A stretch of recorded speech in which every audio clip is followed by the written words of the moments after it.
I work freelance digitizing old media, VHS tapes, reel-to-reel, 8mm film, stuff people dig out of their grandparents' attics and want preserved.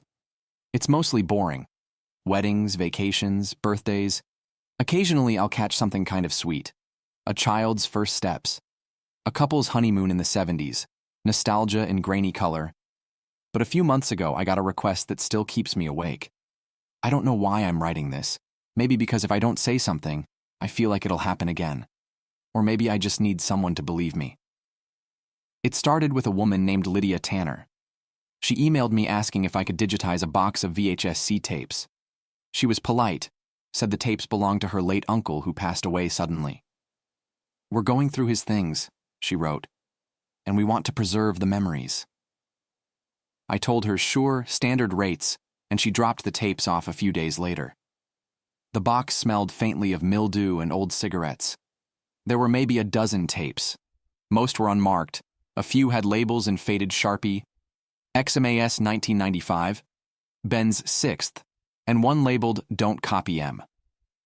That last one stuck out. It wasn't the handwriting. It was neater, more deliberate. Something about it made me uncomfortable. I set it aside. The other tapes were normal enough. A boy named Ben, family Christmases, birthdays, a camping trip in 1997 where a raccoon stole someone's food. But I noticed something weird.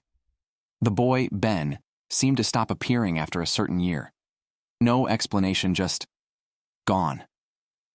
Around 1999, the family footage continued, but there was no mention of him. No one said his name. It was like he'd been erased. Naturally, I thought the worst. Maybe he died.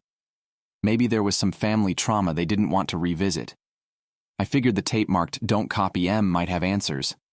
I watched it. I wish I hadn't. The tape started with static. Then, a shot of a basement. Dim lighting, exposed beams, cement floor. The camera was handheld, shaky. A man was speaking softly, almost whispering. "I'm doing this because someone has to know."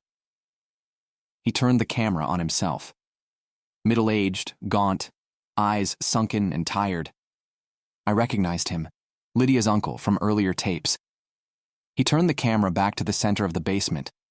A folding chair sat under a bare bulb. In the chair was a boy, Ben. He looked older than in the other tapes, maybe 10 or 11. But he wasn't moving. He was tied to the